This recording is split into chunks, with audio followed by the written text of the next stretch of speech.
सबूही आंखों में आंसू लिए ताबिंदा को देख रही थी और ताबिंदा भी वो भी कांपते होंठों से सबूही को देख रही थी। अना और रोशी रुके बगैर कमरे में चली गई थी।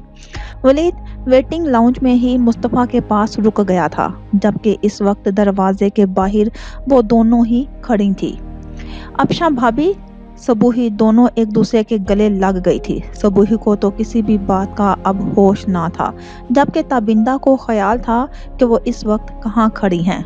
वो सबूही के गले से जुदा हुई थी और सबूही का हाथ पकड़ लिया था। यहाँ कुछ भी कहना मुनासिब नहीं, मेरे साथ आएं। वो इनका हाथ पकड़े कॉरिडोर में चलते एक तरफ रुकी चेयर पर आ बैठी थी। आप कहाँ थी? आपको नहीं इलम ज़िया भाई ने आपको कितना ढूंढा, कहाँ कहाँ हमने आपको तलाश नहीं किया। हम तो समझे थे कि खुदा न खास्ता इन जलने वालों में आप भी।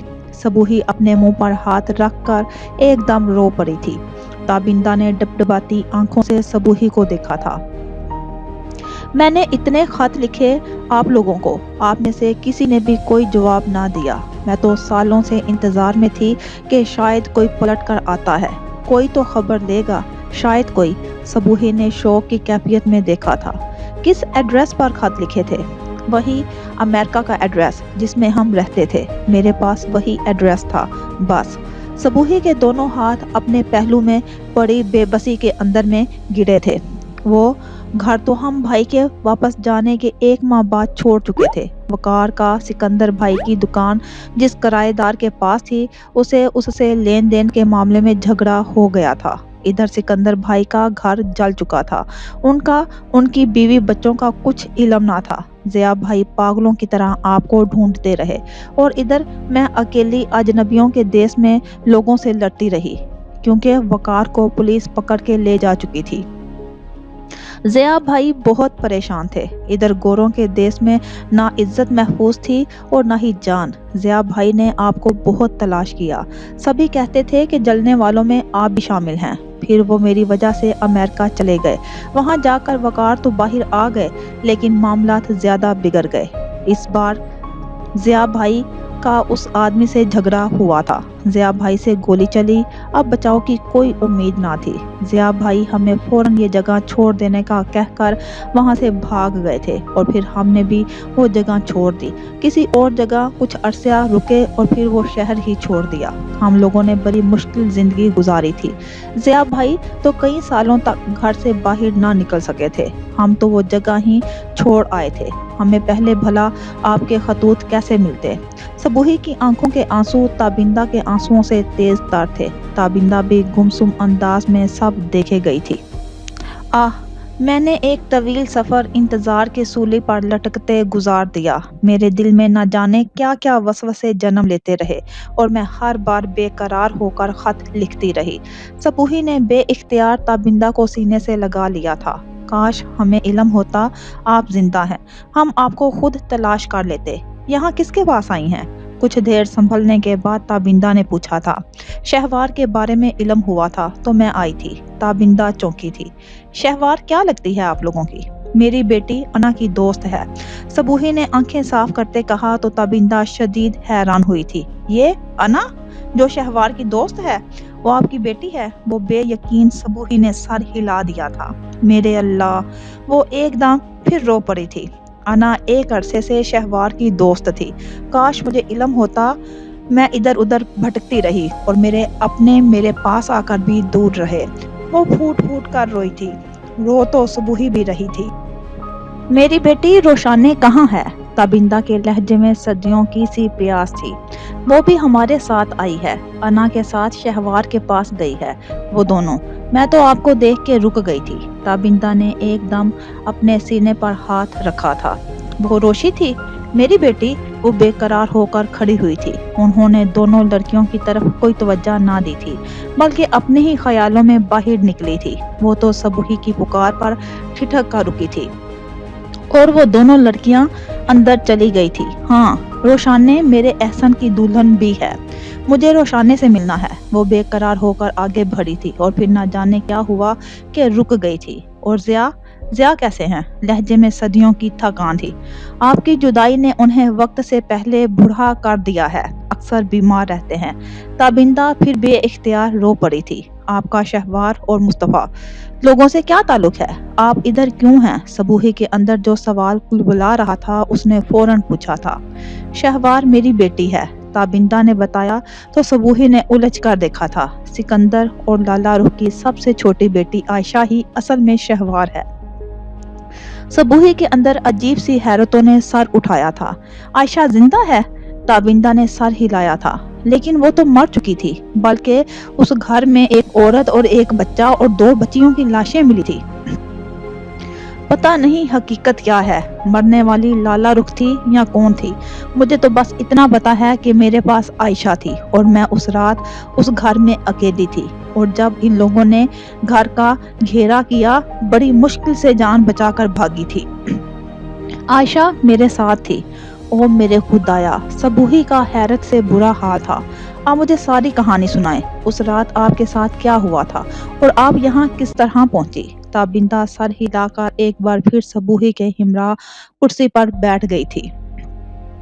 تابندہ کے چہرے پر صدیوں کی تھکن، دکھ اور غم کی کیفیت رقم تھی، اور خود پر بیتنے والی قیامت کا ایک ایک حرف بتانے لگی، اور صبوحی بہت توجہ سے ان کی ہر بات سن رہی تھی۔ افشان جب وہاں پہنچی تھی اس وقت اس کی عجیب سی کیفیت تھی۔ وہ خود فراموش کے عالم میں تھی۔ افشان نے گھر کے دروازے پر ہاتھ رکھا تو وہ کھلتا چلا گیا تھا۔ یہ وہی گھر تھا جو اس کی پھپھو کی ملکیت تھا اور پھپھو نے مرنے سے پہلے اس کے نام کر دیا تھا، جہاں اس نے زندگی کے کئی ماہ و سال گزارے تھے، جہاں سکندر اور لالا رخ کی زندگی نے نئی کروٹ لی تھی۔ افشاں خود فراموشی کی کیفیت میں چلتے ہوئے صحن میں آ کھڑی ہوئی تھی۔ وہ اسی کیفیت میں کھڑی تھی جب خالہ بی کا بیٹا سامنے والے کمرے سے نکلا تھا۔ افشاں باجی! وہ چیخا تھا۔ اماں دیکھیں افشاں باجی آئی ہیں، اس نے اندر منہ کر کے زور سے کہا تھا۔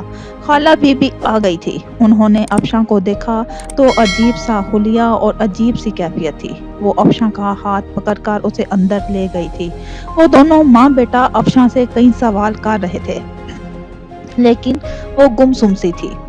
افشاں بولو، کچھ کہو، چپ کیوں ہو؟ انہوں نے اسے ہلایا جلایا تو وہ چونکی۔ افشاں نے بولنے کی کوشش کرنا چاہی تو حلق سے عجیب عجیب سی آوازیں نکلی تھی۔ تم کدھر تھی؟ لالا رخ اور اس کے بچے، اس دن گھر کو آگ لگ جانے سے سب مر گئے تھے۔ ضیا پاگلوں کی طرح تمہیں تلاش کرتا رہا۔ پولیس کہتی تھی وہ مرنے والی عورت تم ہو، مجھے تو بہت بعد میں علم ہوا تھا۔ پھر ضیا واپس چلا گیا تھا۔ ضیا کے نام پر افشاں نے سر ہلایا تھا۔ افشاں نے پھر بولنے کی کوشش کی تھی، اور اس بار اس کے حلق سے عجیب و غریب آوازوں کے ساتھ کچھ صاف آوازیں بھی تھی، جن میں سے خالہ بی کو بس یہی آئی: میں بچ گئی تھی خالہ، میرا ایکسیڈنٹ ہو گیا تھا۔ شام تک وہ خالہ بی کے ساتھ اپنی عجیب سی آواز میں بہت ساری باتیں کرتی رہی تھی۔ خالہ بی اپنے سسرال میں رہ رہی تھی۔ ان کے جیٹھ جیٹھانی اور بچوں کی وفات کے بعد ان کی صرف ایک بچی زندہ بچی تھی، جس کی دیکھ بھال کی ذمہ داری خالہ بی پر تھی۔ وہ مسلسل ادھر ہی رہ رہی تھی۔ آج بھی کچھ ساز و سامان لینے آئی تھی اور تالا توڑ کر اندر آئی تھی، اور اب اتفاقاً افشاں بھی آ گئی تھی۔ افشاں اوپر والے حصے میں آ گئی تھی۔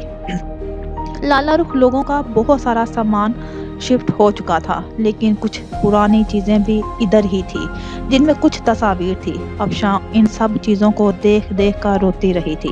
وہ چھوٹے سے پرس میں چیزوں کو اکٹھا کرتی رہی تھی۔ اس نے اپنی عجیب سی آواز میں خالہ بی کو اپنے اوپر بیتنے والی قیامت سے آگاہ کیا تھا۔ خالہ بی کا کہنا تھا کہ وہ ان کے ساتھ چلے، لیکن افشاں کو عائشہ یاد آ رہی تھی، جس کے وجود کو ابھی تک ان مہربان لوگوں نے سنبھال رکھا تھا۔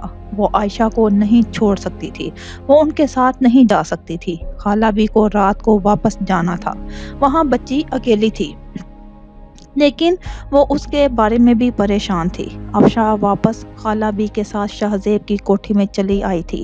خالہ بی اسے باہر سے ہی چھوڑ کر چلی گئی تھی، اور افشاں خود اندر آ گئی تھی۔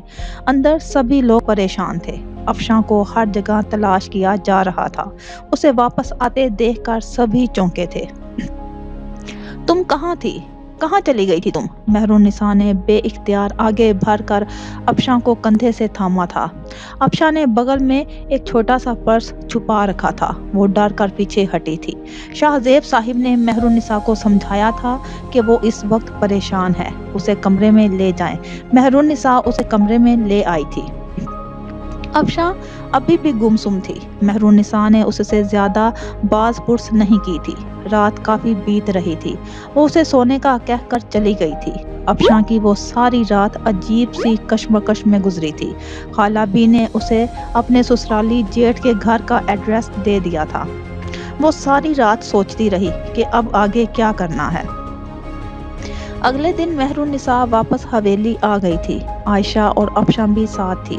وہاں آ کر وہ بابا صاحب کو دیکھ کر ایک بار چونکی تھی۔ وہ بابا صاحب کو کئی بار اپنے گھر میں دیکھ چکی تھی، سکندر کے والد کے روپ میں۔ بابا صاحب کا نام، خاندانی حیثیت، ہر چیز واضح تھی کہ وہ اجنبی لوگوں میں نہیں ہے۔ افشاں کا ذہن عجیب سے دوراہے پر تھا۔ ایک دل کرتا تھا کہ عائشہ کو یہاں چھوڑ کر خود یہاں سے چپ چاپ چلی جائے، لیکن وہ کہاں جاتی؟ خالہ بی کے سسرالی لوگ نہ جانے کیسے ہوتے، اور اس کا اپنا گھر، وہ بھلا اکیلی وہاں جا کر کیا کرتی؟ اب صرف ایک صورت بچی تھی کہ وہ ضیاء سے رابطہ کرتی اور اس کو بتاتی کہ وہ زندہ ہے اور ضیاء اس کو آ کر لے جائے، اور یہ آخری سوچ تھی جو دل و دماغ سے چمٹ کر رہ گئی تھی۔ اب صرف یہی حال تھا کہ وہ خاموشی سے یہاں رہ کر حالات کا انتظار کرتی۔ وہ بول سکتی تھی لیکن بولنے کی کوشش نہ کی تھی، سارا وقت گم سم پڑی رہتی تھی۔ پھر انہوں نے ایک خط لکھا تھا اور پھر وہ خط پوسٹ کرنے کا انہیں موقع بھی مل گیا تھا۔ حویلی میں اس دن کوئی نہ تھا۔ ملازمین سے نظر بچا کر وہ حویلی سے نکل آئی تھی۔ گاؤں سے باہر پوسٹ آفس تھا۔ خط ڈال کر وہ واپس آ گئی تھی اور خط کا انتظار کرنے لگی تھی، لیکن جواب تھا کہ آ کے ہی نہیں دے رہا تھا۔ وہ اب اپنی اسی گونگی چپ سے خود بھی پریشان ہو چکی تھی۔ ان دنوں ایک بار شہر جانے کا اتفاق ہوا تھا۔ مہرالنساء نے نند کے ہاں جانا تھا اور ان کو بھی ساتھ لے آئی تھی۔ وہ موقع دیکھ کر خالہ بی کے دیے گئے سسرالی ایڈریس پر چلی آئی تھی۔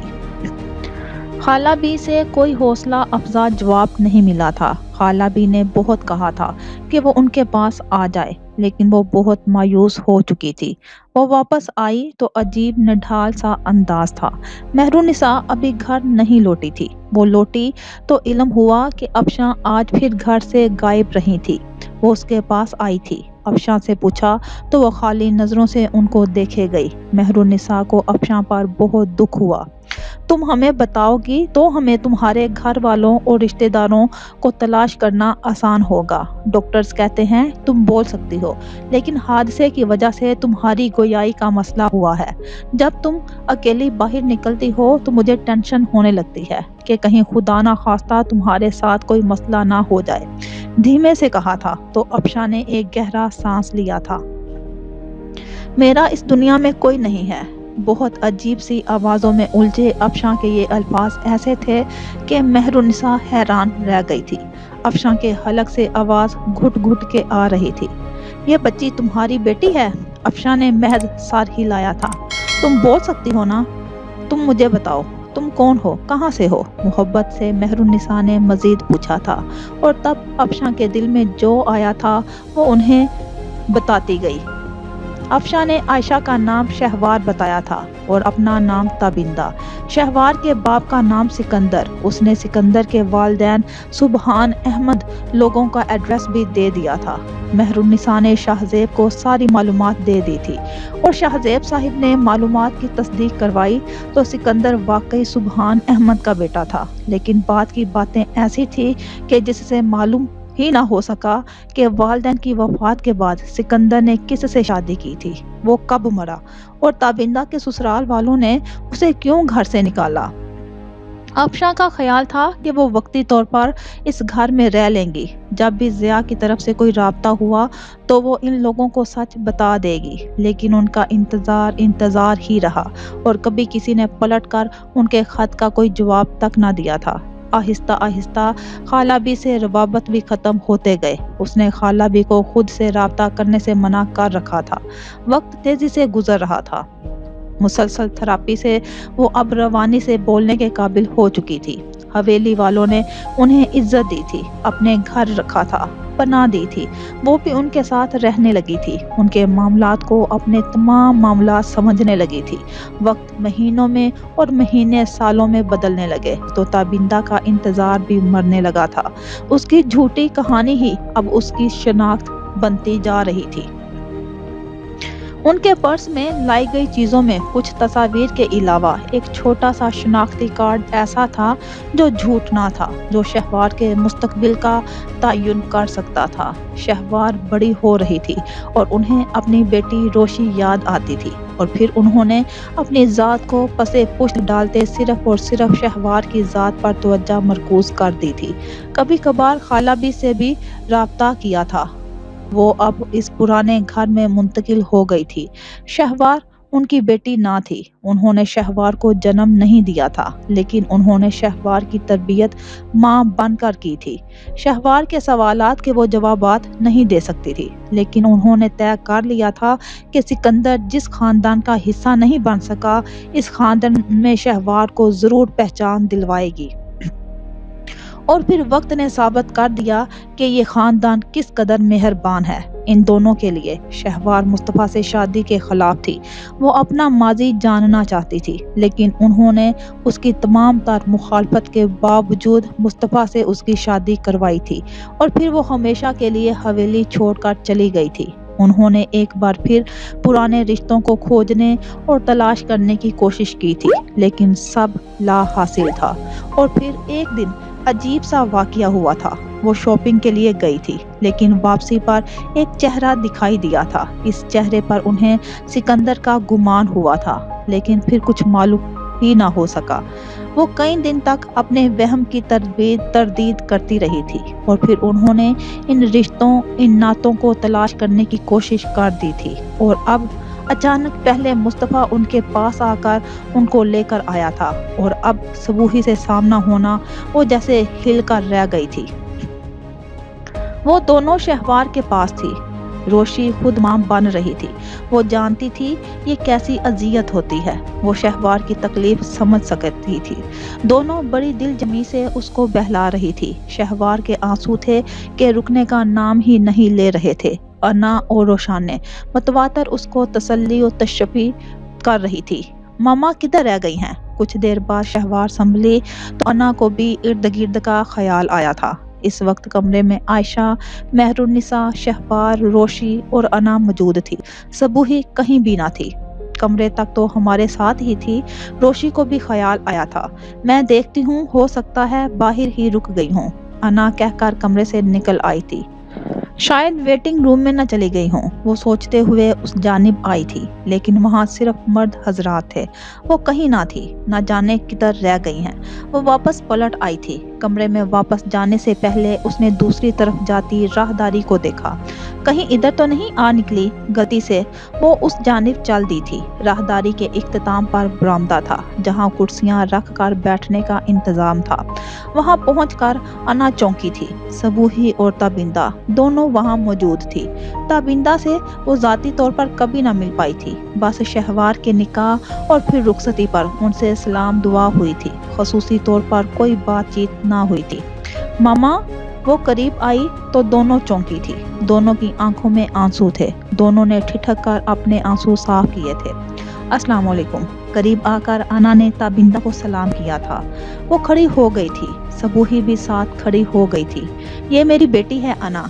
जब आपने उसे आखिरी बार देखा था, ये छोटी सी थी और अब इतनी बड़ी हो गई है, सबूही ने गमनाक लहजे में कहा था। ताबिंदा ने आगे बढ़कर मोहब्बत से उसे गले लगा लिया था। देखो, दोबारा हमारा सामना हुआ तो शहवार के निकाह और रुखसती में, और मैं उसे कतई ना पहचान पाई। ताबिंदा ने मोहब्बत से पेशानी चूमी थी, जबकि अना ना समझी से दोनों को देख रही थी।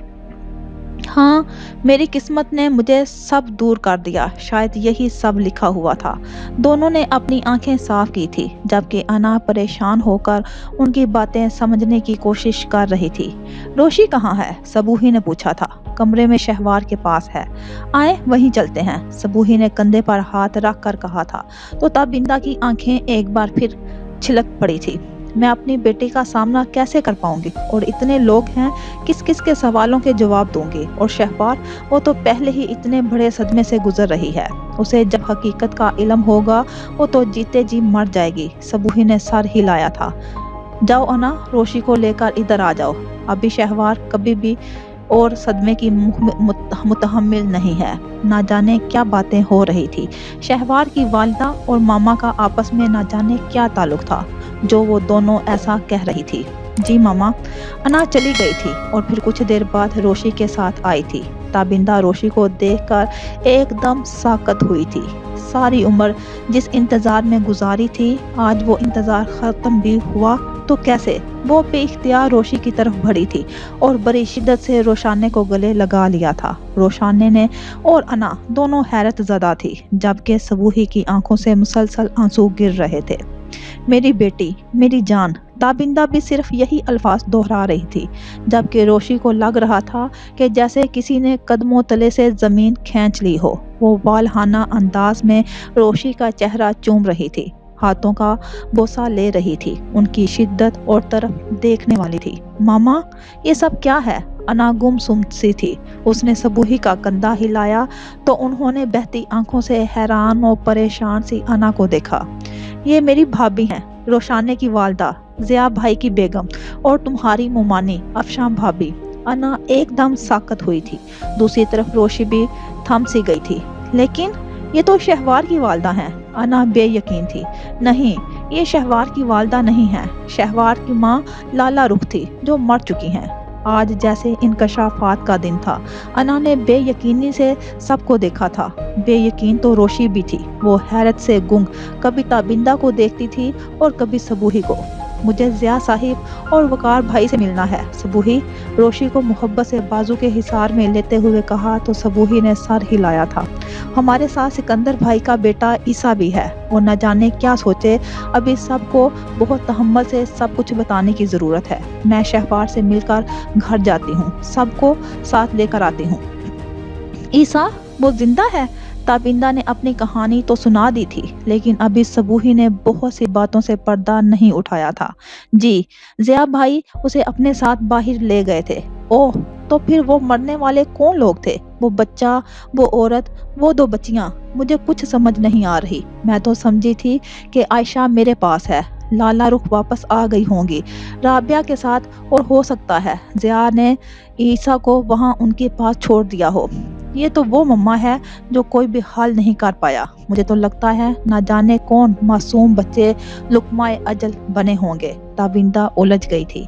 हम तो ईसा की जिंदगी के तहफ़्फ़ुज़ के लिए फिर दोबारा कहीं गए ही नहीं, ना इस पुराने घर और ना ही लाला रुख के नए घर में। सुना है राख का ढेर बन गया था वो घर, हत्ता के हर रिश्तेदार से ताल्लुक़ ख़त्म कर दिया हमने। ताबिंदा बड़े निढाल अंदाज में कुर्सी पर गिरी थी। ना जाने किस किस ने कहाँ कहाँ और क्या क्या कुर्बानियाँ दी थी। सिकंदर, आओ देखो, आज तुम्हारी औलाद को तहफ़्फ़ुज़ देते देते हम सब ने क्या कुछ झेला है। काश तुम जिंदा होते या इस दुनिया में होते तो देखते कि कौन कौन तुम्हारी औलाद के लिए क्या क्या कुर्बान कर गया है। उनकी आंखों से फिर आंसू बहने लगे थे। सबूही उनको तसल्ली और दिलासा देते खुद शहबार के पास चली गई थी, जबकि रोशी और वो गुमसुम सी उनको देख रही थी। ऐसे क्यों देख रही हो तुम दोनों? उन्होंने पूछा तो दोनों ने एक गहरा सांस लिया था। मुझे किसी भी बात की समझ नहीं आ रही, रोशी ने उलझ कर कहा था। सब समझ आ जाएगा, बस थोड़ा इंतज़ार कर लो। उनका अंदाज बड़ा कमज़ोर सा था। वो सदमात सहते सहते निढाल सी हो गई थी। दोनों ने खामोशी से उनको देखा था। कुछ देर बाद सबूही वापस आई थी। शहवार से मिल लो तो फिर वापस चलते हैं, उन्होंने दोनों से कहा था। दोनों शहवार से मिलने चल दी थी। उनसे मिलकर वो वापस आई तो सबूही और ताबिंदा बातें कर रही थी। हम आज शाम में सभी लोग मुस्तफ़ा की तरफ चक्कर लगाते हैं, आप इधर ही रुकिएगा, कहीं और नहीं जाना प्लीज़। ताबिंदा ने महज सर हिलाया था। वो तीनों ताबिंदा से मिलकर वेटिंग रूम की तरफ आ गई थी, जहां से वलीद को साथ लेकर उनको वापस जाना था। ताबिंदा की तबीयत हॉस्पिटल में बड़ी ख़राब हो गई थी। वो खड़े खड़े गिर गई थी। उनकी बेहोशी पर सभी परेशान हो गए थे। डॉक्टर ने कमजोरी का बताकर आराम करने को कहा था, तो अब्बास भाई इनको घर छोड़ गए थे। बाकी लोग हॉस्पिटल आ जा रहे थे। ताबिंदा के साथ मेहरुन्निसा भी घर आ गई थी। ताबिंदा घर आई तो बाबा साहिब ने उनको बुलावा भेजा था। वो बड़े मुजरमाना अंदाज में उनके सामने आ बैठी थी। सलाम दुआ और हाल चाल के बाद दोनों तरफ खामोशी छा गई थी। ताबिंदा बी को अपनी वो कॉल याद आने लगी जो उन्होंने कुछ माह पहले बाबा साहिब को की थी। क्या आप जानते हैं बाबा साहिब के शहवार कौन है? अपनी कॉल के इख्तिताम से पहले उन्होंने कहा था। कौन है वो? आपको अपने दोस्त सुबहान अहमद और उसकी बीवी हाजरा का तो इल्म होगा ना बाबा साहिब? सुबहान अहमद? वो चौंके थे। सुबहान अहमद ने एक बेटा ले पालिक ले रखा था, क्योंकि सुबहान अहमद की अपनी कोई सगी औलाद ना थी। दूसरी तरफ जैसे खामोशी छा गई थी। शहवार का बाप सिकंदर इसी सुबहान अहमद का ले पालिक बेटा है, और दूसरी तरफ बाबा साहिब का वजूद जैसे एकदम शदीद तूफान की जद में आया था। सिकंदर ने अपने बाप को कबूल करने से इनकार कर दिया था, और किस्मत का खेल देखें कि सिकंदर की बेटी ने अपने दादा की हवेली में परवरिश पाई और अपने चचा के बेटे का नसीब बन गई। तुम कौन हो? बाबा साहिब ने खौफजदा होकर पूछा था। मैं उसी सिकंदर की वो खालाजाद हूँ जिसका नाम मेहरुन्निसा था। बाबा साहिब, मैं बहुत शर्मिंदा हूँ। एक अरसा तक आपके दरमियान रही, आपके दर्द को महसूस करती रही, लेकिन आपके लिए कुछ ना कर सकी। मैंने बहुत हकायक छुपाए हैं, लेकिन मैं मजबूर थी। कभी जिंदगी रही और जिसके लिए मैं दोबारा हवेली से निकली हूँ, वो सब मुझे दोबारा मुयस्सर आ गया तो मैं लौट कर आऊँगी और आपके सब सवालों के जवाब दूंगी। और आज उन्हें वो तमाम खोए रिश्ते मिल गए थे, और आज वो बाबा साहिब के सामने थी। बाबा साहिब ने किसी को भी अंदर आने से मना कर रखा था, और ताबिंदा भी मुजरमाना अंदाज में सर झुकाए उनके सामने बैठी हुई थी। मैं कोई सवाल नहीं करूंगा। मुस्तफ़ा मुझे बहुत कुछ बता चुका है।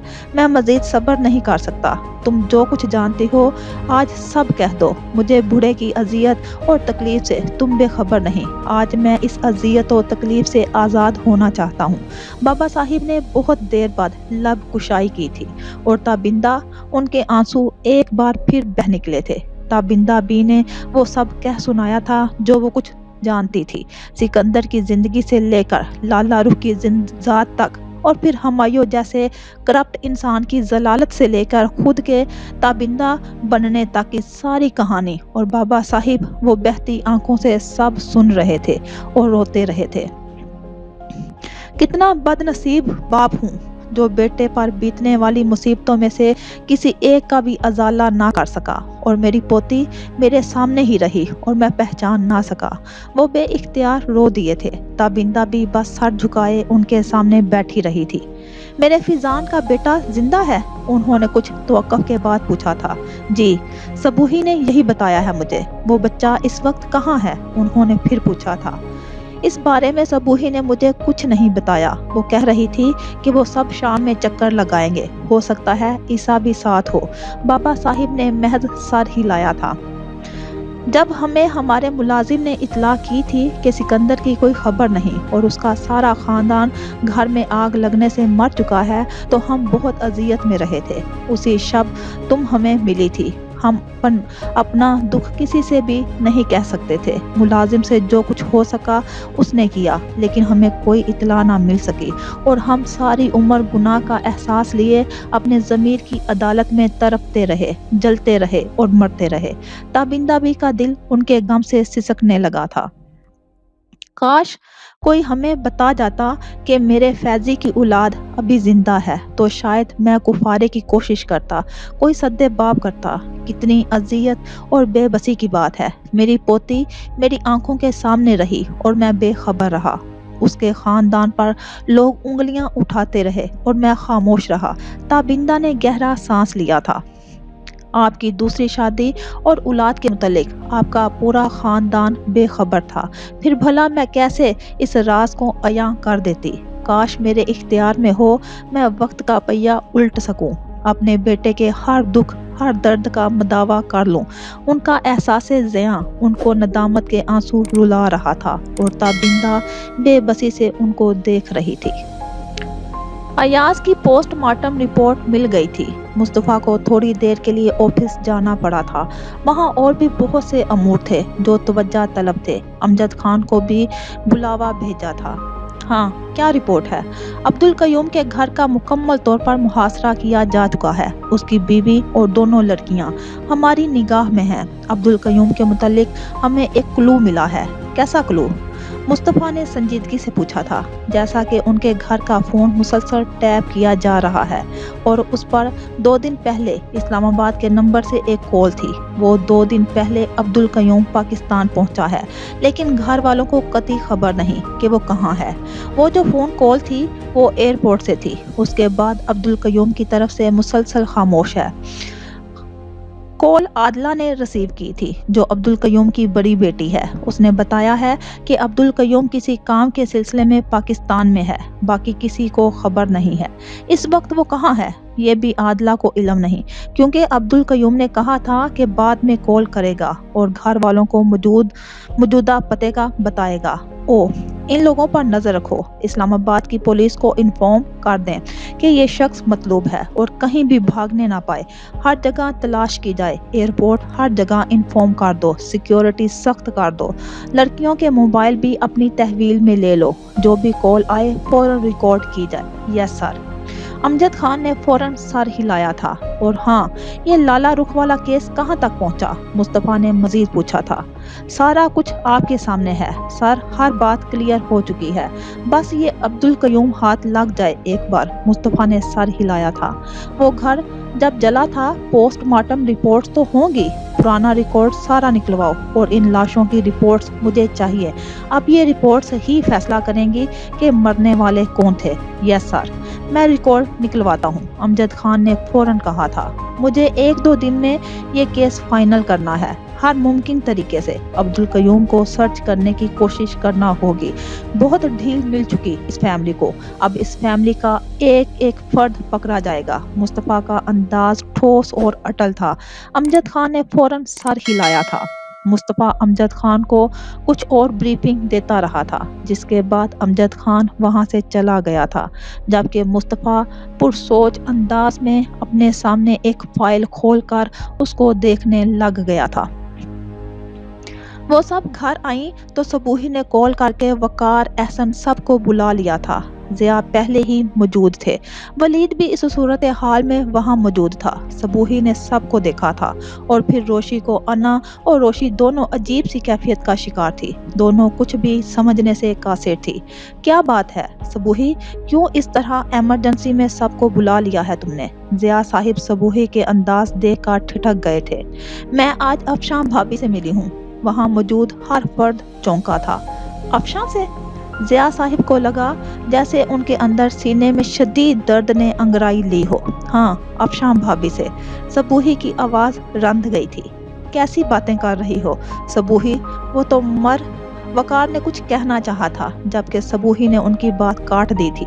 वो मरी नहीं बल्कि जिंदा हैं। मैं खुद उनसे मिली हूँ, बल्कि रोशी और अना भी उनसे मिली हैं। उन्होंने ज़िया के पास बैठकर उनके कंधे पर हाथ रख कर कहा था। सभी उलझे हुए थे, जबकि रोशी के चेहरे पर आंसू की हल्की लकीरें बनने लगी थी। वलीद का चेहरा एकदम संजीदा हुआ था। उसे लग रहा था कि बरसों बाद कोई इंकशाफ होने वाला था। अफशान, ये नाम वो कभी नहीं भूल सकता था। वो तो बरसों से इस नाम की गूंज महसूस करता रहा था। वलीद ने लब भींच लिए थे। शहवार जो अना की दोस्त है, उसकी जो माँ है, वही तो हमारी अफशान भाभी हैं। वकार और ज़िया बेयकीन थे। ये कैसे हो सकता है? ज़िया की आवाज़ डूबने लगी थी। मैं खुद उसको देखकर, मिलकर और बातें करके ना आई होती तो मैं भी यही कहती। ये कैसे हो सकता है? लेकिन ये सच है। अफशान भाभी जिंदा हैं। सबूही ने भाई का हाथ थाम लिया था। और पता है शहवार कौन है? एहसन हैरत ज़दा, जबकि वकार और ज़िया गुमसुम। ईसा की बहन, छोटी बहन आयशा ही शहवार है। सबूही ने वलीद को देखा था। वलीद का चेहरा खतरनाक हद तक संजीदा हो चुका था। लाला रुख और सिकंदर भाई की बेटी, हमारे वलीद की बहन। वलीद ने मुट्ठियां भींच ली थी, जबकि रोशी और अना बेयकीन नजरों से पहले सबूही और फिर वलीद को देखा था। क्या कह रही हो तुम? कहाँ है अफशां भाभी? तुम उनसे मिली हो तो उनको साथ क्यों नहीं लाई? वकार साहिब का जब्त जवाब दे गया था। उन्होंने कहा तो सबूही ने सर हिलाया था। वलीद किसी भी बात से बाखबर नहीं था। इस तरह शहवार भी। मैंने सोचा पहले वलीद को बता दूं, उसके बाद सब शाम में उनकी तरफ चलते हैं। अब शाम भाभी मुस्तफ़ा की तरफ है, वो तो खुद सबसे मिलने को बेचैन है। मैं सब बाखबर हूँ। सबूही की बात के जवाब में वलीद ने कहा तो सभी एक पल को साकत हो गए थे। वलीद? एहसन ने उसके कंधे पर बेइख्तियार हाथ रखा था।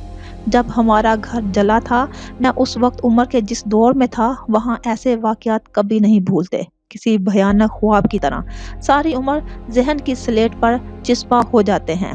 बाबा ने जिस तरह मुझे हालात से सरवाइव करते यहाँ से निकाला और बाहर ले गए हैं, किसी भी बात से बेखबर ना था। वलीद बहुत हौसले और ज़ब्त से कहा था। वलीद? सबूही बेइख्तियार रो पड़ी थी। ना मैं अपने बाप की शक्ल भूल पाया हूँ और ना ही अपनी माँ की, लेकिन मुझे नहीं इल्म था कि शहवार ही मेरी बहन है। बाबा की तरह मैंने भी यकीन कर लिया था कि इन मरने वालों में सभी मर चुके हैं, मेरी दोनों बहनें, मेरी माँ और अफशां आंटी भी। वलीद का ज़ब्त कमाल का था। ऐसा ने उसका हाथ मजबूती से थाम लिया था। बाबा ने मुझे बेटे से भर कर पाला था, मैं भला उनकी मोहब्बतों को कैसे फरामोश कर देता। लेकिन मेरा सारा बचपन अजीब से खौफ में गुजरा था। मुझे रातों को नींद नहीं आती थी। मैं हर वक्त अपने घर को शोलों में लिपटे देखता था और फिर मैंने इन सब को जानबूझकर बुलाना शुरू कर दिया। लेकिन यहाँ पाकिस्तान आने के बाद एक बार फिर वो सब याद आने लगा और फिर एक दिन मैंने इस शख्स को देखा था। वो शख्स बिल्कुल वैसा ही था जैसा कि मेरे बचपन में पुराने घर में घुसकर मेरी माँ को धमकाता था। अब्दुल कयूम। वो नाम बदल चुका था लेकिन मैंने उसे पहचान लिया था। मेरा हाफजा चेहरों को याद रखने के मामले में बहुत शार्प है। मुझे बचपन के बहुत से चेहरे अभी तक नहीं भूले। ये तो मेरे अपने थे, इनको भुला कैसे मैं भूल जाता। वलीद ने सर झुकाए दिल में मौजूद हर बात कह डाली थी। सभी गुमसुम और अफसुर्दा थे। वलीद इधर आओ। ज़िया साहिब ने पुकारा तो वो उठकर उनके पास जा बैठा था। उन्होंने मोहब्बत से साथ लगाकर पेशानी चूमी थी। उनकी आंखों में आंसू थे। तुम मेरे बेटे हो, ये बात कभी मत भूलना। और वलीद ने महज सर हिलाया था। उसके बाद सबूही ने वो सब कह सुनाया था जो ताबिंदा ने बताया था। हर बात, हर लफ्ज़, हर चीज। सभी गुमसुम सबूही को सुन रहे थे। वलीद ने जब्त से लब दांतों तले दबा रखे थे। ज़िया साहिब के दिल का दर्द बढ़ता जा रहा था। वकार, एहसन, अना सभी हैरत ज़दा थे और रोशी उसके चेहरे पर महज आंसू थे। बाबा साहिब की तबीयत कुछ नासाज थी। मेहरुन्निसा ने डॉक्टर को बुला लिया था। बाबा साहिब मुस्तफ़ा से मिलना चाहते थे। मेहरुन्निसा ने मुस्तफ़ा को कॉल कर दी थी। कुछ देर बाद मुस्तफ़ा आ गया था। बाबा साहिब अपने कमरे में लेटे हुए थे और ताबिंदा उनके पास थी। मुस्तफ़ा को कुछ पल लगे थे सारी सूरत हाल समझने में। उसने एक नाराज सी निगाह ताबिंदा पर डाली थी। इधर आओ।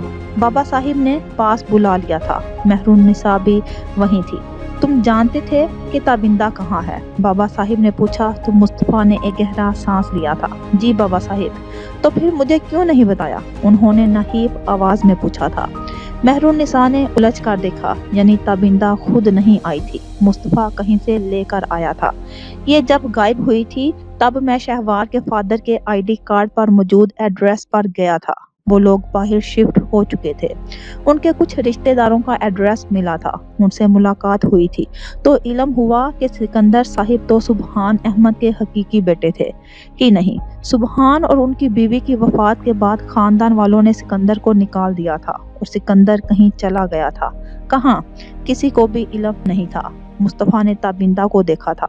उन्होंने गहरा सांस लिया था जबकि मेहरुन्निसा उलझी हुई थी। तब मुझे ये कहानी बड़ी अजीब सी लगी। फिर एक बार बुआ जी ने शहवार को कॉल की थी। वो पीसीओ का नंबर था।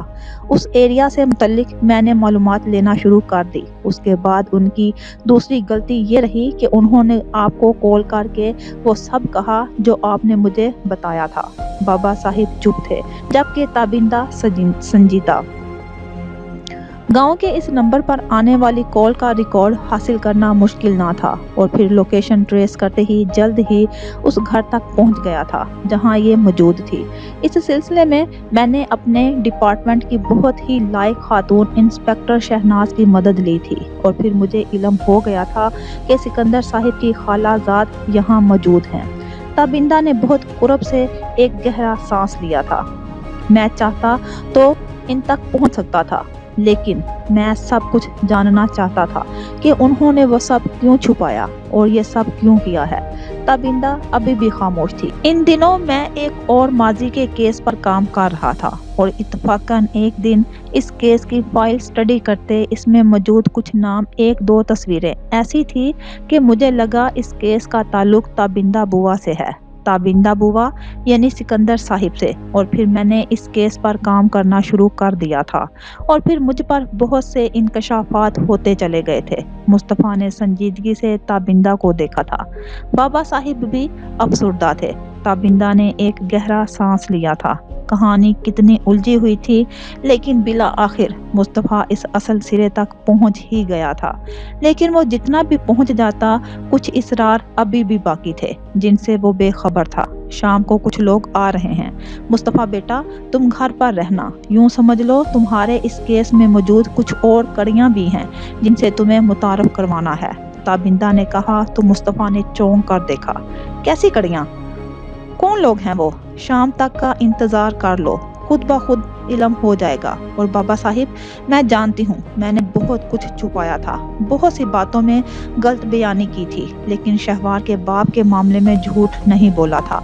वो आपका खून थी और आपके खानदान में ही रहने दिया।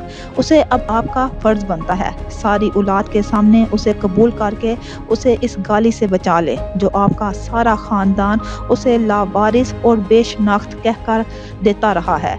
मुस्तफ़ा खामोश था, जबकि मेहरुनिसा हैरत ज़दा। कोई मुझे भी बताएगा कि ये सब क्या हो रहा है? किसकी बात कर रहे हैं आप सब? उन्होंने सभी को देखा था, जबकि ताबिंदा गहरा सांस लिए खड़ी हो गई थी। मैं बहुत थक चुकी हूँ, कुछ देर आराम करूंगी। शाम में मेहमान आए तो मुझे बुला लीजिएगा। ताबिंदा कहकर चली गई थी, जबकि मेहरुनिसा ने उलझी नजरों से मुस्तफ़ा और फिर बाबा साहिब को देखा था। सब्र करो बहू, शाम में तुम्हें सब पता चल जाएगा। बाबा साहिब कहकर आंखें मूंद गए थे, जबकि मुस्तफ़ा किसी गहरी सोच में गर्क न जाने अब कौन सी गुत्थी सुलझा रहा था। मेहरुनिसा ने उलझकर उसे देखा था। ज़िया साहब की हालत बड़ी अजीब सी हो रही थी। बीपी हाई हो चुका था। अना ने उनको मेडिसिन दी थी। आज का दिन ही अजीब सा था। इंकशाफात पर इंकशाफात हो रहे थे। वो कभी सोच भी नहीं सकती थी कि वलीद उसका सगा कज़न नहीं होगा और शहबार उसकी कहानी और अजीब थी, बल्कि अजीब तर थी। मगरिब के वक्त वो सभी तैयार थे। एक गाड़ी पर एहसन, रोशी और अना थे, जबकि दूसरी में वलीद, वकार, सबूही और ज़िया थे। मगरिब की नमाज हो चुकी थी जब वो लोग वहां पहुंचे थे। आयशा और अब्बास शहवार के पास हॉस्पिटल में थे, जबकि बाकी सभी घर में थे। शाम से पहले सबा और सजाद भी लाइबा को डिस्चार्ज करवा कर घर ले आए थे। इस वक्त जाहिद लोगों की भी मुकम्मल फैमिली वहां आ चुकी थी। ताबिंदा उलझी हुई थी और बाबा साहिब गुमसुम। मुस्तफ़ा भी आने वालों का मुंतजिर था, लेकिन जब वलीद लोगों को आते देखा तो चौंका। वो लोग तो कुछ मेहमानों के मुंतजिर थे, लेकिन ये तो दोस्त की फैमिली थी। वो समझा कि ये लोग अयादत को आए हैं, लेकिन इस वक्त चौंका था जब सब एक दूसरे के गले मिले थे और ताबिंदा बुआ वलीद के वालिद ज़िया साहिब के सामने जाकर ठहर गई थी। बड़ा अजीब सा माहौल था। भाई देखा ना, मैं सच कह रही थी ना कि ये अफशां भाभी ही हैं। सबूही की आवाज़ से सब वहां मौजूद मेहमानों को साकत कर दिया था। सभी रो रहे थे। रोशी, अना, वकार, सबूही और ज़िया के अलावा बाकी साहिब, बाबा साहिब और ताबिंदा भी। मुस्तफ़ा चौंका था। तो क्या वो यही मेहमान थे जिनका बुआ ने आने का जिक्र किया था? मैंने पागलों की तरह तुम्हें तलाश किया अफशां। ज़िया साहिब की आंखों से आंसू बह रहे थे और मैंने पागलों की तरह खतूत लिखकर उनका इंतजार किया था। जवाबन ताबिंदा ने कहा था, लेकिन तुम ना मिली। जिया साहिब ने एक आह भरी थी और आपने किसी खत का जवाब ना दिया। मैं समझता रहा तुम भी जल कर मर जाने वालों में शामिल थी। जिया के ताबिंदा के हाथ थाम लिए थे और मैं समझती रही आप मुझे फरामोश कर गए हैं। हमारी किस्मत ने हमारे मुकद्दर में इम्तिहान लिख दिया था। जिया साहिब के आंसू बेइख्तियार थे। इतना बड़ा इम्तिहान कि हमारी सारी जिंदगी खा गया। ताबिंदा की हिचकियां बेइख्तियार थी। रोशी और सबूही ने ताबिंदा को थाम लिया था। रोशी ताबिंदा के गले लगकर शिद्दत से रोई थी। मुस्तफ़ा हैरत से गुंग था तो एहसन ने उनके कंधे पर हाथ रखा था। अफशां बुआ हमारी मुमानी है और वलीद शहवार का भाई यानी सिकंदर साहिब का बेटा। मुस्तफ़ा ने बेयकीनी से देखा तो एहसन ने इस बात में सर हिलाया था। लेकिन वो तो मर चुका था। मुस्तफ़ा ने जो फाइल स्टडी की थी उसके मुताबिक वो बच्चा मर चुका था, लेकिन वलीद जिंदा है। क्या तुम्हें नहीं लगता वलीद की शक्ल सिकंदर साहिब से बहुत मिलती है? मामा ने पुरानी तस्वीरें दिखाई हैं। वलीद अपने बाप की कॉपी है। मुस्तफ़ा ठिठक गया था। वलीद ने जिया साहिब को कंधों से थाम रखा था। ये ईसा है, सिकंदर का बेटा। जिया साहिब ताबिंदा बी से उसका तारुफ करवा रहे थे और वलीद ने आगे बढ़कर ताबिंदा के सामने सर झुका दिया था और ताबिंदा वो बेइख्तियार वलीद से लिपट गई थी। मुस्तफ़ा कुछ ना समझकर भी फौरन संभल गया था। उसने एक तरफ आंसू बहाते सोफे पर बैठे बाबा साहिब को देखा था। वो यकटक वलीद को देख रहे थे। मुस्तफ़ा को याद आया बाबा साहिब वलीद को जब भी देखते थे तो चौंक जाते थे। तो क्या वो चौंकना इस कशिश के सबब था? सबूही सब कुछ बताकर लाई थी। अब उन्हें तो सिर्फ मिलने का दिन था। ताबिंदा से मिलकर वलीद बाबा साहिब के सामने जा रुका था। कैसे हैं बाबा साहिब? बाबा साहिब लाठी टेकते खड़े हुए थे लेकिन लड़खड़ा गए थे। मुस्तफ़ा फौरन आगे बढ़ा था जबकि वलीद ने उनको थाम लिया था। मुस्तफ़ा ने दूसरी तरफ से आकर कंधों से थामा तो वलीद ने मुस्तफ़ा को देखा था। मुस्तफ़ा ने देखा वलीद की आंखें सुर्ख अंगारा हो रही थी। जब्त से उसने होंठ बींच रखे थे। शाहजेब साहिब जो बहुत खामोशी से सब देख रहे थे वो भी करीब आ रुके थे। मैं सिकंदर का बेटा हूँ, शहवार का भाई और आपका पोता। कुछ तवक्कुफ के बाद वलीद ने कहा तो वहाँ मौजूद कुछ लोगों के अलावा हर जी नफ्स चौंका था। क्या कह रहे हो तुम वलीद? शाहजेब साहिब ने नागवारी से कहा था। ये सच है, बेशक बाबा साहिब से पूछ लें। वलीद का जब्त कमाल का था। मेरा फिजान, बाबा साहिब ने बिलखते हुए वलीद को अपने नातमाम बाजू में भर लिया था और वहाँ मौजूद बाबा साहिब के ख़ानदान का हर फर्द गुमसुम हो गया था। बाबा साहिब शिद्दत से रोए थे। फिर रोते रोते वो वलीद के बाजुओं में गिरे तो सभी खौफजदा हुए थे। वलीद ने फौरन उनको बाजुओं में संभाला था। मुस्तफ़ा भी साथ था। वलीद ने फौरन सोफे पर लुटाया था। अना, बाबा साहिब को देखो, क्या हुआ है? एहसन ने कहा तो अना फौरन करीब आई थी। उसने बाबा साहिब को देखा, हिलाया झुलाया। मुझे लगता है सदमे से बेहोश हुए हैं। मैं डॉक्टर को कॉल करता हूँ। शाहजेब साहिब ने फौरन मोबाइल निकाला था। मुस्तफ़ा बाबा साहिब को उनके कमरे में ले आया था। कुछ देर बाद डॉक्टर साहिब आ गए थे। आते ही उन्होंने ट्रीटमेंट दिया था। सभी लाउंज में परेशानी से टहल रहे थे। मुख्तलिफ बातें और मुख्तलिफ सवालात थे। कुछ देर बाद डॉक्टर ने इत्मीनान दिलाते इन सब को रिलैक्स होने का कहा था। बाबा साहिब सदमे से निढाल होकर बेहोश हुए थे। बाबा साहिब होश में आ गए थे लेकिन उनकी तबीयत इस काबिल ना थी कि किसी से बात करते। डॉक्टर ने सुकून का इंजेक्शन लगा दिया था। उनका जहन इस वक्त सदमे में है।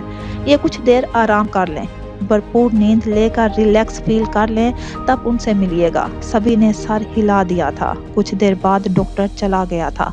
मेहरुनिसा और जोहरा पुप्पो सबूही और ताबिंदा बी को घेर चुकी थी और फिर जो कुछ सुनने को मिला था वो ऐसा था कि सभी बेयकीन थी। मर्दों को भी सारी कहानी का इल्म हो चुका था। ताबिंदा ने कुछ भी ना छुपाया था। अब छुपाने का कोई फायदा ही ना था। बाबा साहिब जिस शरई रिश्ते को गुनाह की तरह छुपाते रहे थे वो आखिरकार आज बेनिकाब हो गया था। उनकी सारी औलाद इस नए इंकशाफ पर गुमसुम थी। तो बाबा साहिब के इन ख्वाबों का ये राज था। शाहजेब साहिब का दिल बोझल हो चुका था। मुस्तफ़ा तो वलीद और शहवार के इस नए रिश्ते का जानकर खुश भी हो रहा था और हैरत ज़दा भी। दुनिया कितनी अजीब सी है, क्या कुछ होना है यहाँ और बिला आखिर सच कभी छुप नहीं पाता। वलीद लोग वहाँ बहुत देर तक रुके थे। रात गए वो लोग वहाँ से वापसी के लिए उठे थे तो सबूही ने ताबिंदा को भी साथ चलने का कहा था। ताबिंदा ने मुस्तफ़ा को देखा था, वही उन्हें यहाँ दोबारा लाया था। ये आपके हकीकी रिश्ते हैं, मैं भला कैसे रोक सकता हूँ? उनकी नज़रों का मफ़हूम समझते वलीद ने कहा था। कल हॉस्पिटल में ज़रूर चक्कर लगा लीजिएगा, शहवार आज आपका बार बार पूछ रही थी। वो नहीं जानती क्या आप उसकी हकीकी माँ नहीं हैं? मेहरुन्निसा ने भी कहा था। ऐसा मत कहें, भले मैं उसकी माँ नहीं हूँ लेकिन मैंने उसे हकीकी माँ की तरह पाला है और इस बात की सबसे बड़ी गवाह आप ही हैं। ताबिंदा रो रही थी तो मेहरुन्निसा ने गले से लगा लिया था। कल मुलाकात होती है, फिर वलीद अगर रुकना चाहे तो वेलकम। ज़िया साहिब ने मुस्तफ़ा के साथ खड़े वलीद को देखकर कहा था। वलीद खुद भी अभी कुछ देर मुस्तफ़ा के पास रुकना चाहता था। उसने मुस्तफ़ा को देखा और इस बात में सर हिला दिया। मैं आज रात इधर ही रुकूंगा। वो लोग सबसे मिलकर रुखसत हो गए थे और ये रात मुस्तफ़ा के सारे खानदान पर बहुत भारी थी। उस रात कोई भी ना सो सका था। घर आने के बाद सभी अजीब सी कैफियत से दो चार थे। रात बहुत बीत चुकी थी। अना ने सबको चाय बनाकर पिलाई थी। रोशी कितनी देर तक माँ से लिपटी बैठी रही थी। ज़िया साहिब गुमगु की कैफियत में थे। कुछ देर बाद सभी सोने के लिए उठ गए तो रोशी अफशा को उसके कमरे में ले आई थी जहाँ ज़िया साहिब भी मौजूद थे। रोशी कुछ देर ठहर कर चली गई थी जबकि कमरे में ज़िया साहिब और अफशा दोनों मौजूद थे। मुझे समझ नहीं आ रहा किस्मत इस सितम ज़रीफ़ी को क्या नाम दूं। जब हम जुदा हुए तो हमारे पास रोशी एक नन्ही सी बच्ची थी और जज्बात जवान थे और आज मेरी रोशी खुद एक और ज़िंदगी को जन्म देने वाली है। ज़िया साहिब अफशा के पास बैठ गए थे। लहजे में आज़ुर्दगी घुली हुई थी। अफशा ने सर हिलाया था। मैंने ज़िंदगी के हर लम्हे में आपको बहुत मिस किया। शायद ही कोई ऐसा लम्हा हो जिसमें आप और अपनी बेटी को ना याद कर सकी हूँ। शहवार की सूरत में मुझे रोशी मिली थी लेकिन मेरी ममता फिर भी तशनाए लब रही। आज़ुर्दगी तो अफशा के लहजे में भी थी। काश वो तमाम खतूत मुझे मिल जाते तो ये जो दूरियां बरसों हायल रही हैं ये कब की मिट चुकी होती। ज़िया साहिब गुजरते वक्त पर पछता रहे थे। अफशा ने उनके दोनों हाथ थाम लिए थे। अगर वो वक्त दरमियान में ना आता तो भला हमें कैसे इल्म होता कि हम एक दूसरे के लिए किस कदर अहम हैं। शायद किस्मत का यही फैसला था और कुदरत को इन दोनों बच्चों की भलाई मकसूद थी जो हम दोनों को तन्हा करते उनका वसीला बना दिया था। बेशक अल्लाह के हर काम में हिकमत है, उसकी हिकमत भी पता चल जाएगी। अफशा मुस्कुराई थी और ज़िया साहिब के कंधे पर अपना सर रख दिया था, यूं जैसे बरसों पैदल चलने की मुशक्क़त के बाद आज कोई घना साया मुयस्सर आया हो। अफशा ने आंखें मूंद ली थी और ज़िया साहिब ने बहुत नरमी से उनका हाथ दोनों हाथों में लेकर दबाया था। इस घर में कोई भी नहीं सोया था। गेस्ट रूम में वलीद और मुस्तफ़ा दोनों जाग रहे थे। रात बीती जा रही थी। दोनों ने एक साथ फजर की नमाज पढ़ी थी। बाहर हर कोई जाग रहा था। मुस्तफ़ा को चाय की शदीद तलब हो रही थी। वो कमरे से बाहर निकला तो सबा अपनी बेटी को उठाकर कमरे से निकल रही थी। फारिग हो तो 2 कप स्ट्रॉन्ग सी चाय बनाकर भेज दो। जी भाई, मैं अभी बनाती हूँ, गेस्ट रूम में भेज देना। वो वापस इस कमरे में आ गया था। वलीद दुआ के बाद जाए नमाज लपेट कर बिस्तर पर बैठ रहा था। मैं चाय का कह कर आया हूँ, सबा अभी भेजती है। कुछ देर बाद सबा खुद ट्रे उठाए चली आई थी। तुम किसी मुलाजिम को भेज देते। सभी अपने अपने क्वार्टर्स में थे। सबा चाय की ट्रे थमा कर चली गई थी। मुस्तफ़ा ने चाय का मग लाकर वलीद को थमा दिया तो उसने खामोशी से थाम लिया था। मुझे अपना बचपन कभी नहीं भूला। एक एक बात, हर लफ्ज़ याद था, लेकिन मुझे ये गुमान तक ना था कि ये मेरा तुम लोगों से इतना करीबी ताल्लुक़ होगा। बाबा साहिब ने मुझे जब वो सारी हकीकत बताई तो मेरा दिल उनके इस अनदेखे बेटे फिजान के लिए दुखा था और फिर जब उन्होंने बताया कि वो इस दुनिया में नहीं है तो और भी दुखा। लेकिन कहानी इस रुख से मुझे भी उन्होंने आगाह नहीं किया था। उन्होंने सब कुछ बताया था लेकिन फिजान चचा की मौत किस तरह वाक़या हुई इस मुतल्लिक कुछ ना कहा था और ना ही फिजान चचा की औलाद के बारे में बताया था। یہ کیس میرے پاس ہے، اس کے مجرموں کو میں اب ہر حال میں کیفرے کردار تک پہنچا کر رہوں گا، کسی کو بھی نہیں چھوڑوں گا۔ جو ملوث رہا ہے سب کو کورٹ میں گھسیٹوں گا، اب کسی کو بھی معافی نہیں ہوگی۔ مصطفیٰ کا انداز اٹل تھا، اپنے گھر کو جلتے ہوئے شعلوں میں گھرے ہوئے دیکھنا اور پھر اپنے ماں باپ بہن بھائیوں کو ہمیشہ کے لیے کھو دینا۔ بابا نے مجھے بہت محبت دی ہے، میرے لیے اتنا کچھ کیا، اپنا نام دیا، میرے تحفظ کے لیے ہر قربانی دی اور پھر مجھے خاندان میں اپنے بیٹے کی حیثیت سے متعارف کرایا۔ ان کے مجھ پر اس قدر احسانات ہیں کہ میں عمر بھر نہیں بھول پاؤں گا۔ ایک چند سال کے بچے سے وہ انگلی تھام کر اس مقام تک لائے تھے، وہ تو میرے لیے والدین سے بڑھ کر تھے۔ والد نے چائے کی چسکیاں لیتے سوچ سوچ کر کہا تھا، اور تم نے مجھے اپنے بارے میں کبھی ایک لفظ تک نہ کہا۔ ہم ایک طویل عرصہ ساتھ رہے تھے، کبھی بھی اپنے دکھ سے آگاہ نہ کیا۔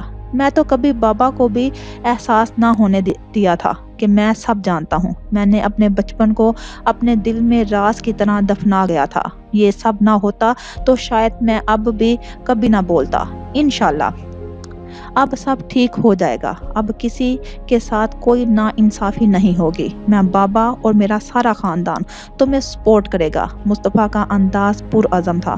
مجھے سپورٹ نہیں چاہیے، مجھے بس اس معاشرے میں اپنا مقام اور حوالہ چاہیے۔ میرے والدین مر چکے ہیں لیکن مجھے ابھی جینا ہے۔ بابا نے میرے لیے اتنا کچھ کیا ہے، میرے لیے وہی سب کچھ بہت زیادہ ہے۔ ولید کے الفاظ پر مصطفیٰ فی الحال خاموش رہا تھا۔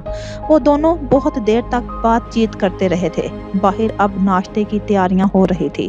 مصطفیٰ، ولید اور مہر النساء نے ہاسپٹل جانا تھا۔ یہ تینوں جلدی نکل آئے تھے۔ عائشہ اور عباس وہی تھے۔ ان کے جانے کے بعد وہ دونوں گھر چلے گئے تھے۔ شہوار جاگ رہی تھی۔ ولید جب کل آیا تھا تو باہر سے ہی عیادت کے لیے چلا گیا تھا، لیکن اس وقت وہ مصطفیٰ کے ساتھ روم میں آیا تھا۔ شہوار کے ساتھ اس کا آج جو رشتہ تھا، دنیا کی کوئی بھی طاقت اب اسے اس کے پاس آنے سے نہیں روک سکتی تھی۔ کیسی ہو شہوار؟ آج لہجے میں بے تکلفی تھی، محبت تھی، اپنائیت تھی۔ ٹھیک ہوں، وہ سنجیدہ تھی۔ ولید آگے بڑھ کر اسے ساتھ لگانا چاہتا تھا، اس کے وجود میں اپنے ماں باپ کو محسوس کرنا چاہتا تھا۔ یہ فطری سا احساس تھا، لیکن ابھی شہوار کسی بھی بات سے باخبر نہ تھی۔ ولید خود پر ضبط کیے بیٹھا تھا۔ ولید وہاں 10 بجے تک رکا تھا اور پھر احسن کی کال آئی تو مصطفیٰ بھی ساتھ ہی کھڑا ہو گیا تھا۔ اسے آفس جانا تھا، جبکہ ولید اب گھر جانا چاہتا تھا۔ میں تمہیں گھر ڈراپ کر دوں گا اور پھر خود آفس چلا جاؤں گا۔ ماں جی ادھر ہی ہیں، گھر سے کوئی اور بھی آ جائے گا۔ احسن بتا رہا تھا کہ گھر سے سبھی لوگ ادھر آ رہے ہیں، ان کے ساتھ چلا جاؤں گا، تم ایزی ہو کر اپنے آفس جاؤ۔ مصطفیٰ چلا گیا تھا۔ شہوار کچھ دیر جاتی تھی اور پھر سو جاتی تھی۔ چند دنوں میں ہی وہ انتہائی کمزور دکھنے لگی تھی۔ 12 بجے کے قریب انا، صبوحی اور روشی اور افشاں ضیا اور احسن کے ساتھ آئی تھی۔ انا اور افشاں کے سبب شہوار کا دل بہلا تھا۔ وہ جو شدید ڈپریشن، خود مجرمی اور خاموشی کے حصار میں قید تھی، ان سب کی آمد کے سبب کچھ بہتر ہوئی تھی۔ وہ سارا دن ان لوگوں کا ایک ساتھ گزرا تھا، ضیا صاحب اور احسن۔ کچھ دیر بعد چلے گئے تھے۔ شہوار کے کہنے پر تابندہ آج رات شہوار کے پاس ہی رکنا تھا۔ مغرب کے وقت ولید انا اور روشی کو لے کر گھر آ گیا تھا۔ یہ سب کتنا عجیب سا لگ رہا تھا نا بھائی۔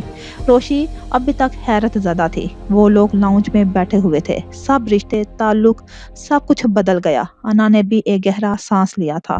وہ تو خود حیرت زدہ تھی، کتنا اچانک، بالکل ایک دم یہ سب ہوا تھا۔ اپنا پرایا اور پرائے اپنے بن گئے تھے۔ ہاں، شاید قسمت میں یہی لکھا تھا، لیکن بعض رشتے خون کی بجائے روح کے ہوتے ہیں، جن کو کسی نام، کسی حوالے کی ضرورت نہیں ہوتی۔ بابا اور تم سے میرا رشتہ روح کا رشتہ ہے، اور اس رشتے کو کوئی بھی جھٹلا نہیں سکتا اور نہ ہی کوئی رد کر سکتا ہے۔ ویسے بھی آپ سے ناراض ہوں۔ ولید نے چونک کر روشی کو دیکھا۔ وہ کیوں؟ آپ کو اتنا کچھ علم تھا اور آپ نے کبھی بتایا ہی نہیں۔ کیا بتاتا؟ کہ میں تمہارا بھائی نہیں ہوں یا اس خاندان سے میرا کوئی بھی خون کا رشتہ نہیں؟ ولید آزردہ سا ہو گیا تھا۔ روشی نے آگے بڑھ کر محبت سے اس کے کندھے پر ہاتھ رکھا تھا۔